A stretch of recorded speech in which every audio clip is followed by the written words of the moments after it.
Mr. Speaker, the 2018 general elections have showed us that we have not learned from history, that elections are still manipulated, that there is no level playing field. We saw media hype for some and media blackout for others.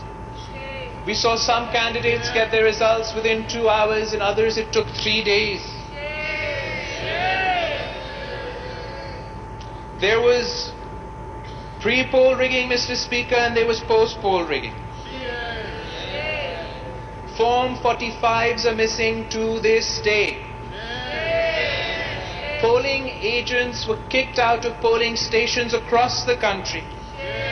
The supposed failure of the RTS system, the continued violation of the Electoral Act 2017. The list is long, Mr. Speaker, and the list is shameful, Mr. Speaker.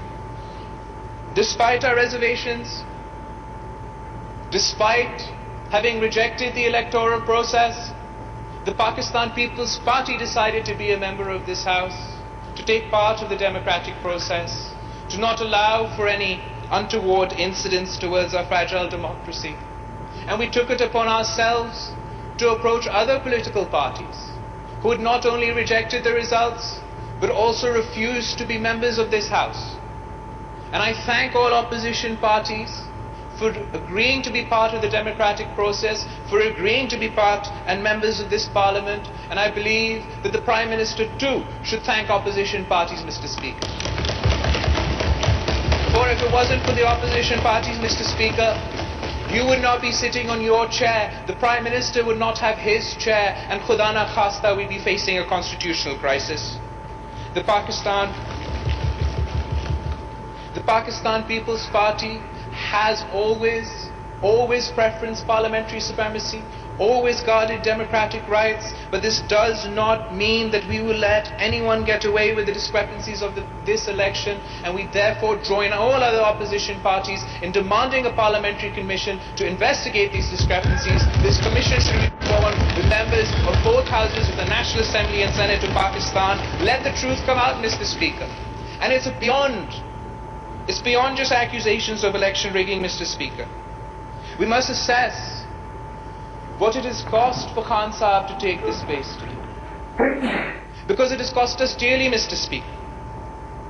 We've compromised on our democracy. We've lost our freedoms. Freedom of association, freedom of dissent, freedoms of the press. We've compromised on our fundamental human rights, Mr. Speaker. We've ceded space of this Parliament. We've weaponized 62 and 63. We've mainstreamed extremism. We've exploited religion for political gain. We've pitted one Pakistani against another, Mr. Speaker. And worst of all, we've taught an entire generation of Pakistanis that might is right. I hope, Mr. Speaker, that the price we've paid is worth paying, because we'll be paying this price for generations to come. In addition to these challenges, Mr. Speaker, in addition to these democratic challenges, Mr. Speaker, our country faces many problems. Our Prime Minister-elect has promised to deliver a roadmap within his first 100 days. I look forward to seeing how he will create 10 million new jobs, build 5 million new homes, end poverty, end corruption, end our water crisis, reinvigorate our industries, support our farmers, and lest we forget, create the South Punjab province.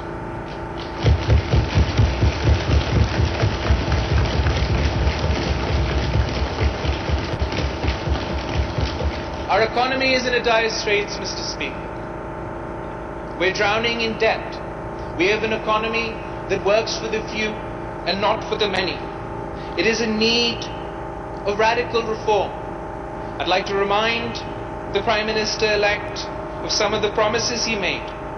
I believe he said that he would rather commit suicide than take a begging bowl and ask for loans. I believe he said he would not go to the IMF. So we all are in anticipation for what alternative plans will be presented to remove us from these difficult times and the disastrous nature in which the economy Prime Minister Saab will inherit. Secondly, Mr. Speaker, we have foreign policy challenges. Pakistan today stands isolated. We have antagonized our neighbors. We've lost our prestige on the world stage. And while this narrative is hurtful, because Pakistan has sacrificed so much in the fight against violent extremism, Pakistan is seen as part of the problem and not as part of the solution.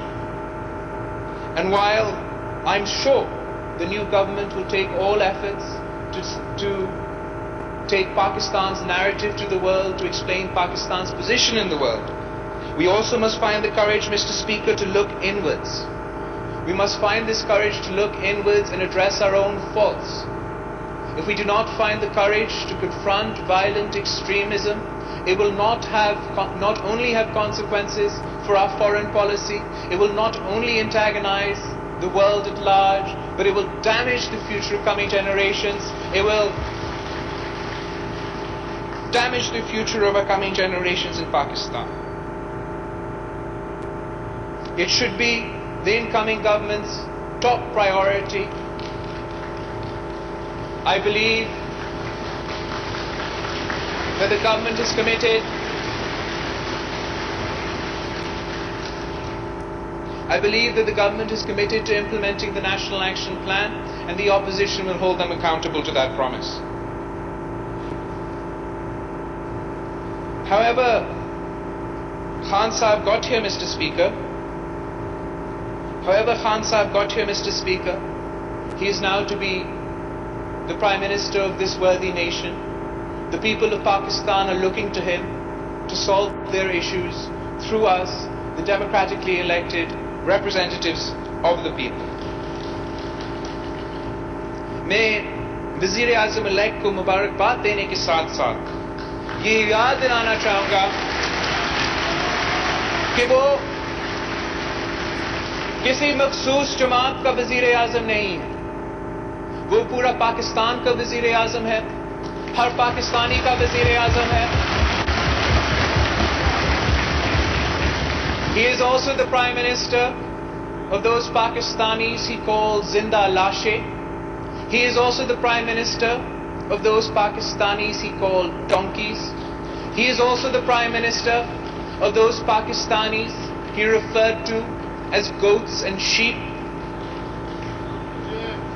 वज़ीर आज़म पाकिस्तान की हैसियत में mister speaker, वज़ीर आज़म पाकिस्तान की हैसियत में mister speaker, मुझे उम्मीद है कि खान साहब माजी के नफरत अंगेज सियासत से गुरेज करेंगे, अपनी इंतहा पसंदी की सियासत से गुरेज करेंगे, और जिस इंटॉलरेंस की कल्चर को आज तक फरोग देते आए हैं उसको दफन करके पूरे मुल्क को साथ लेकर चलेंगे.